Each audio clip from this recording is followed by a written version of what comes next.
So the one-page plan part one, there's quite a lot to cover.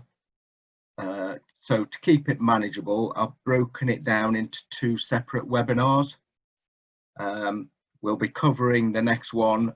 I think that's going to be booked in for next Wednesday, but we'll send you the invites later.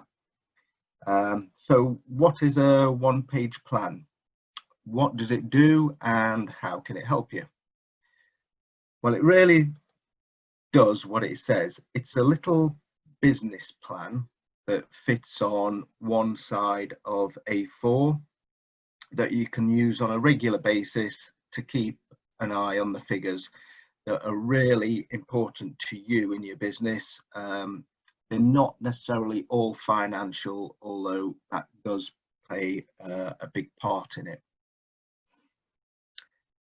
So this is what it looks like. Sorry, it's not that clear, but we'll go through it step by step. And I'll cover each section as we go. We use it for improving your results. Now, improving your results is really as simple as getting more sales in. It's more complicated than that. So the one-page plan that we're going to take you through will give you an easy way to look at your business and for you to keep an eye on what's important for you. Now, it's not like a normal business plan, and I'm sure if I ask you if you've ever done a business plan, you've probably done it when you first start your business, and then that was only for the bank or for some funding, and you probably filed it at the back of a drawer and it's never seen again. The one-page plan is a working document. It's something that you use on a regular basis to look after your business. Because it's an ever-changing document, it changes with your priorities and whatever you need to concentrate on at a particular time. So you can change fairly quickly in any business. You really do need to be looking at it on a regular basis and updating it, and we'd suggest at least to do that monthly. So it's read from the bottom up, and this is the part at the bottom, and everything flows from your mission, vision, or goals. Now, as we covered in the goal setting webinar, you do need to be clear on your personal goals before setting your business goals. The reason being that you need your business to work towards achieving your personal goals. Your personal goals need to drive your business, and it shouldn't be the other way around. I'm a great believer that it's your life and you have a business that should be helping you achieve your dreams. So if you set your goal, it's like entering a destination in your sat nav. You know where you want to get to. So that's why we start with mission, vision, goals. You put the goals in there. So for instance, if you have a goal that you want to achieve, say 50% increase in profit in 2021, then obviously that's a great place to start. Moving up, it feeds into your key underlying success drivers. Now, this is a bit we're going to cover in the next webinar, so I'm not going to spend any time on that section today. I'm hoping to spend a lot more time and in detail and do it justice next time.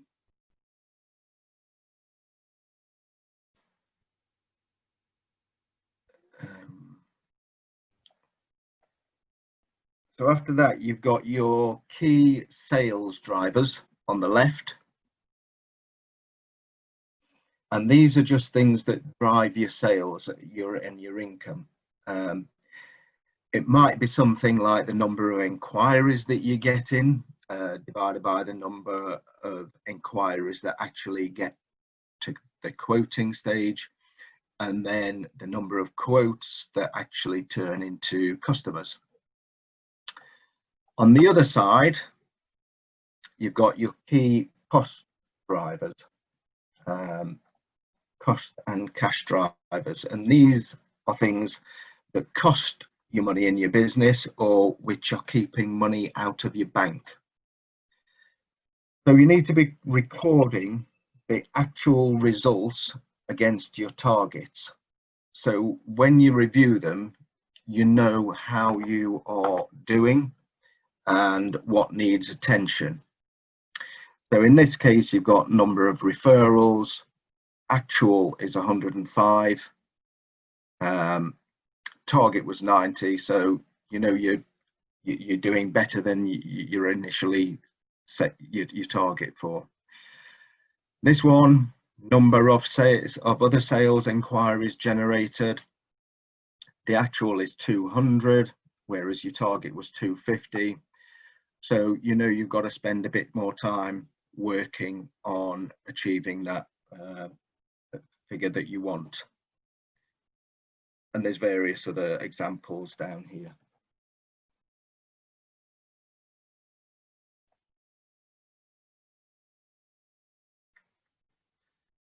Moving further up, you've got the key results, and they all feed up from the information at the very bottom into what you want to achieve in your business over the next 12 months or so.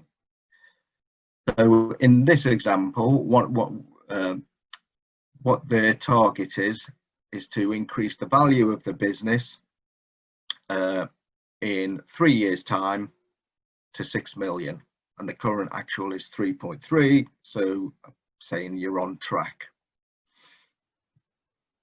The target profit was 67,000 and you've actually achieved more, so that's a great pat on the back to everybody.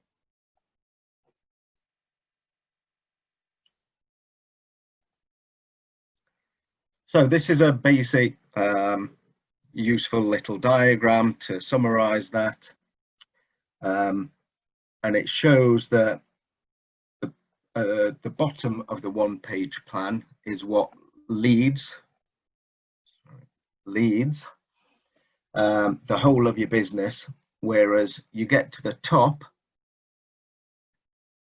and that's lagging part. The lagging part is the historical information which shows the results of doing all the steps in between. So you need the results to give you the information on trends of how well your plans and actions have performed and whether you're actually on the way to reaching your goals. The results will also show the gap from where you are to where you want to be, and therefore you can reset your plans and to help you get to where you need and what you're to achieve your goals. So it doesn't have to be complicated. The one-page plan can be as simple or as complicated as you like, but I must admit I like to keep it as simple as possible, so that I find it easy to prioritize and actually use, and less likely to be put on the back. You can suddenly get really big returns. Other sales, and again, this could be other sales which are complementary to what you do that you could add on, which might make a nice difference to your results. Again, upselling or cross-selling, as I've mentioned. Now, you may have good accounting software that gives you the information you need, or there might be specialist software that you use for your business or could use for your business that will give you much of this information at your fingertips. Some of the key drivers, if you're a trainer or consultant, you might want to look at the number of inquiries per month, the number of quotes that you send out, percentage of quotes won, average price per invoice, number of customers per month, and these work equally as well for plumbers, electricians, and builders, etc., tradespeople. It is a case of measuring, understanding how all these figures work in your business, and then you've got something to work towards improving. So what are the key sale drivers that you think are critical to your sales activity? Do you measure any of this at the moment? If not, you probably don't know where you need to put the effort. So think of 2 or 3 that you think you need to work on, and you can pop those into your one-page plan.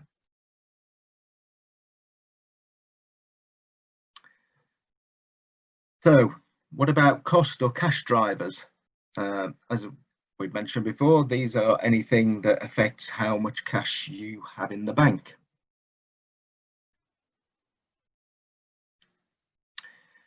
In our business, staff wages as a percentage of turnover is one of the key drivers for us. If that percentage goes above 30%, then we really need to know to look at things and find out why that's happening.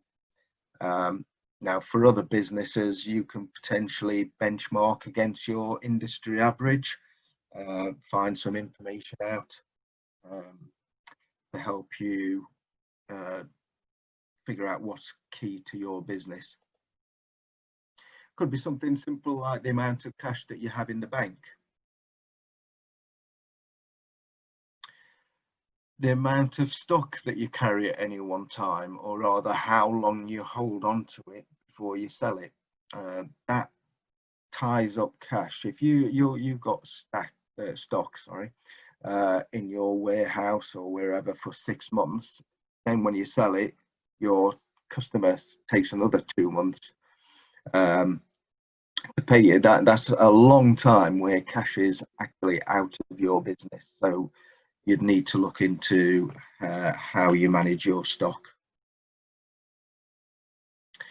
Cost per new customer appointment. An example is if you spend £500 on marketing and that brings in 10 new clients, then your cost is £50 per new client.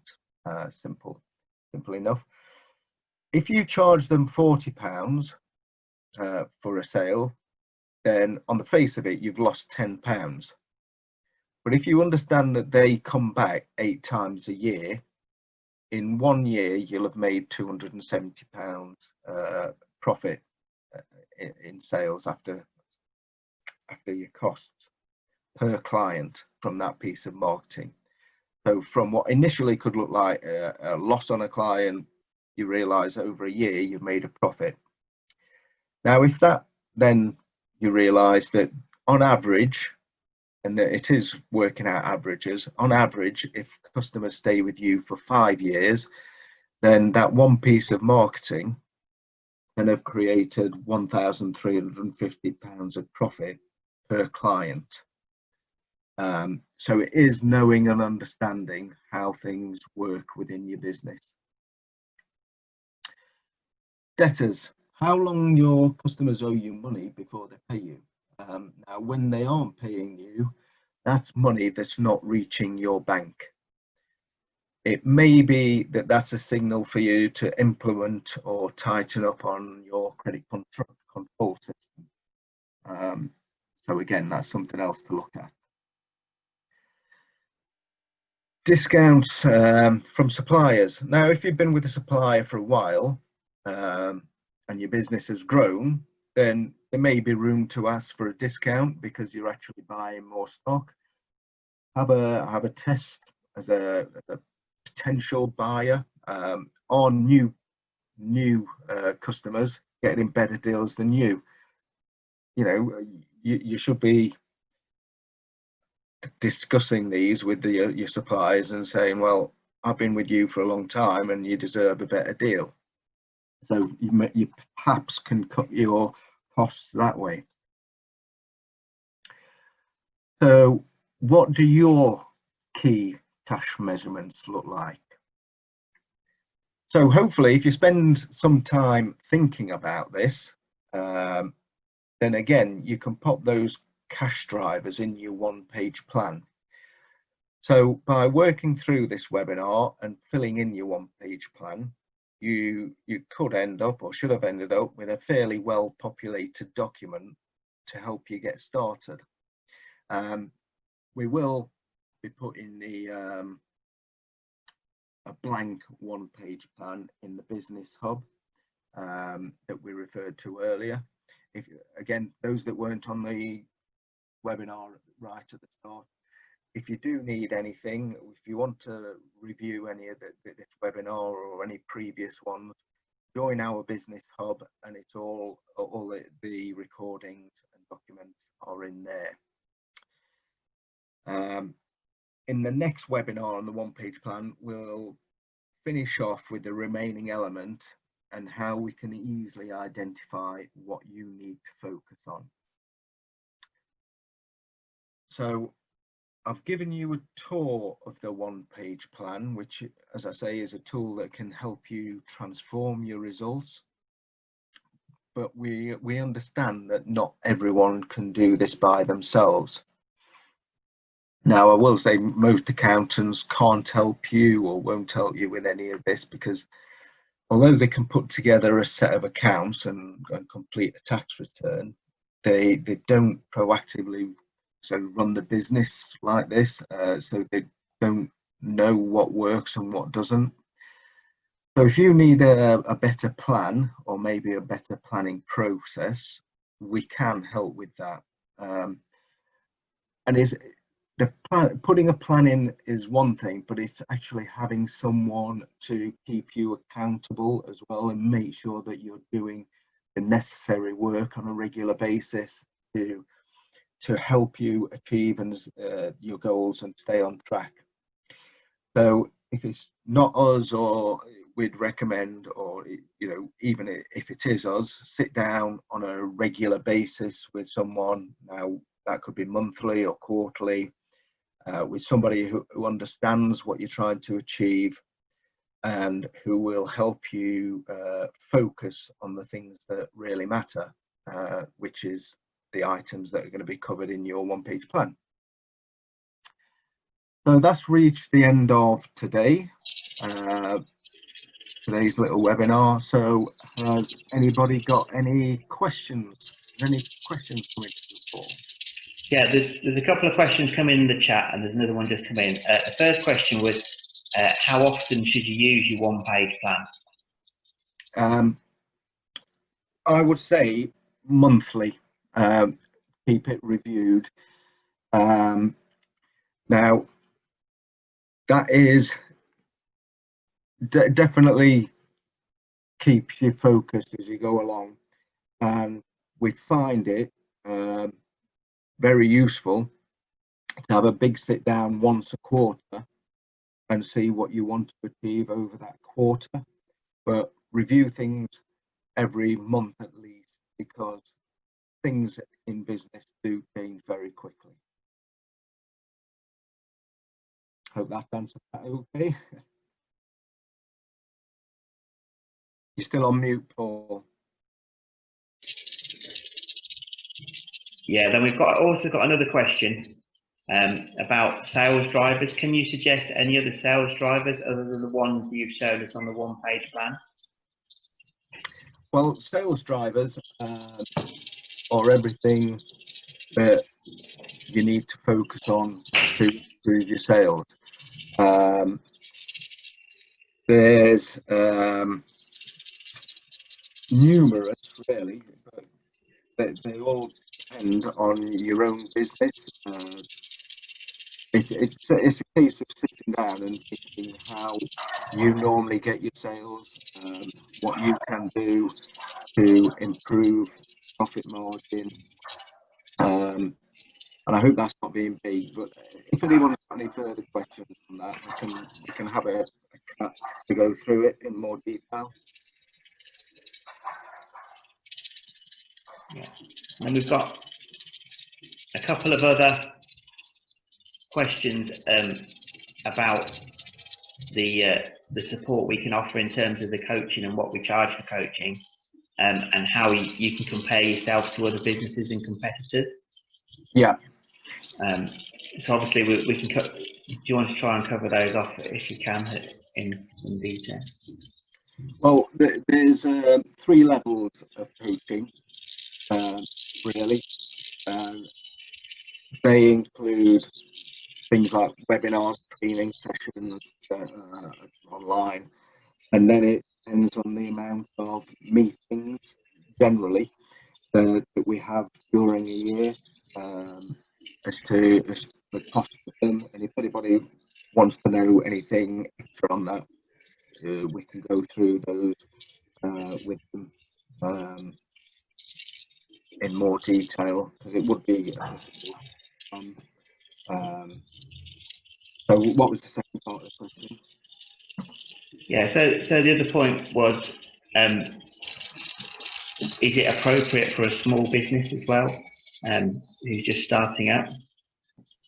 I think, in my opinion, it's very appropriate for small businesses.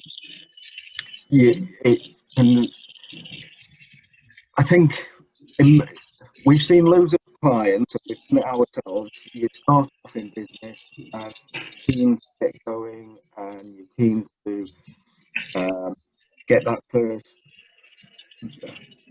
sale out there, and very soon, unless you've got a proper plan, the business runs away with you. It becomes the boss. Your time isn't your own again. The things that you've probably set your business to achieve, have more time, more money for yourself, more flexibility. Gone a bit quiet, Ravi. Oh, right. Sorry. Yeah, so it's very quickly your business can overrun you, and you don't achieve what you want to do when you first set up your business. So I think by making sure that you've got those goals, proper plan in place for you right at the start is really helpful to have.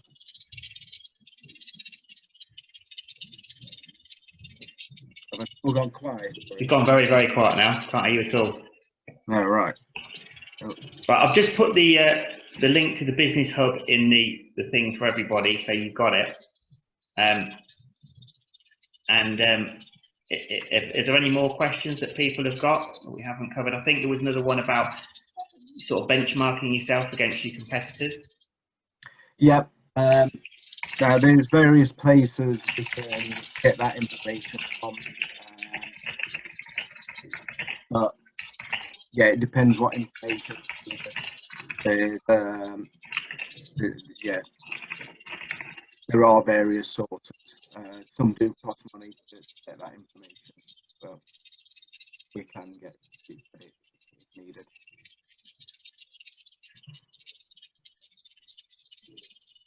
Still there, Ralph? We've lost you. Yes. I don't know what to do with that. If you want to stop your screen sharing as well. I've stopped that. Stop share. Is that better? That's better. Right.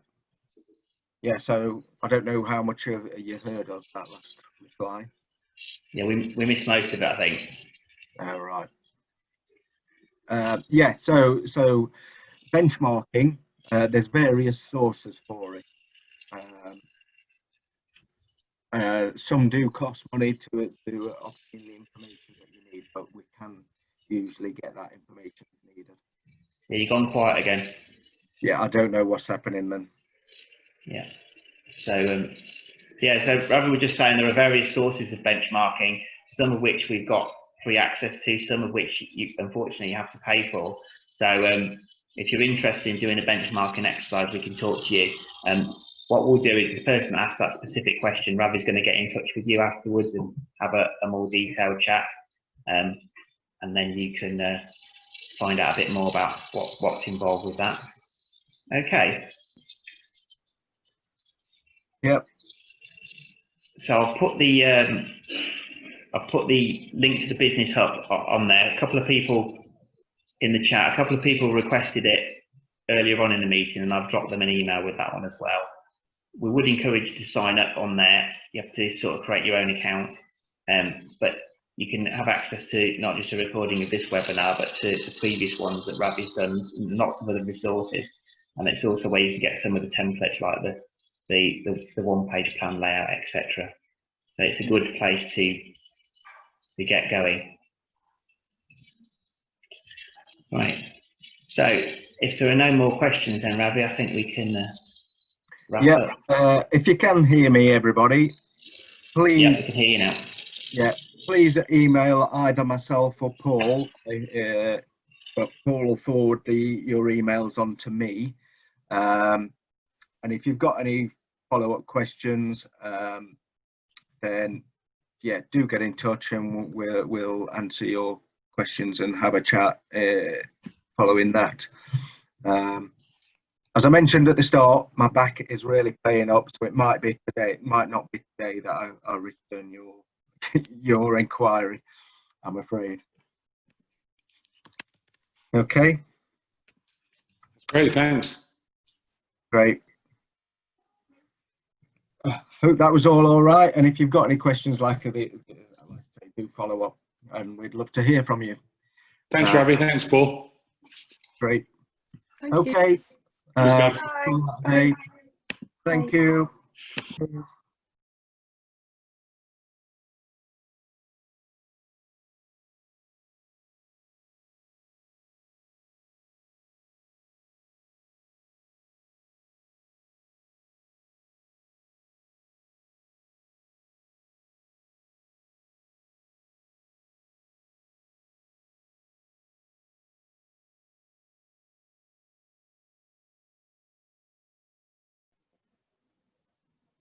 Hi guys. Right, there we go. Yeah. Can you just give me a second? I just need the loo. Too many coffees at my age, you know, it's not working. Ravi will understand. Ravi will We'll have understand. a quick chat. Yeah, okay, I'll come back to you. See you in 5. Where have I gone? That seemed to go quite well. Got some good interaction there. Yeah. No. Victoria Sample seems quite interested. So, Yeah. She's a gains capacity consultant, so she's basically like a nurse, and she does capacity assessments for solicitors and people like that, for whether people are got mental capacity to sign wills and things like that. Yeah, it didn't affect the webinar because I checked with Jerry, but it kicked me off part way through. So. Yeah, right. Yeah, I was thinking, oh shit, that'll have. But when I logged back on, you just carried on, and no one seemed to have noticed. So I just carried on it. But I think it was the internet connection here. We've had a couple of blips this morning in the office. I don't know whether they're doing some work on the local roads or something. So, but I'm not sure. I was recording it, and it started recording again, but I'm not sure whether we're going to be missing a bit in the middle. I don't know if Jerry was recording it as well. We'll have to ask him. Probably not. Yeah, so we might have a bit missing in the middle. God, that has killed me. Sit still for an hour. Oh, God. So when's it painful when you sit still then? It's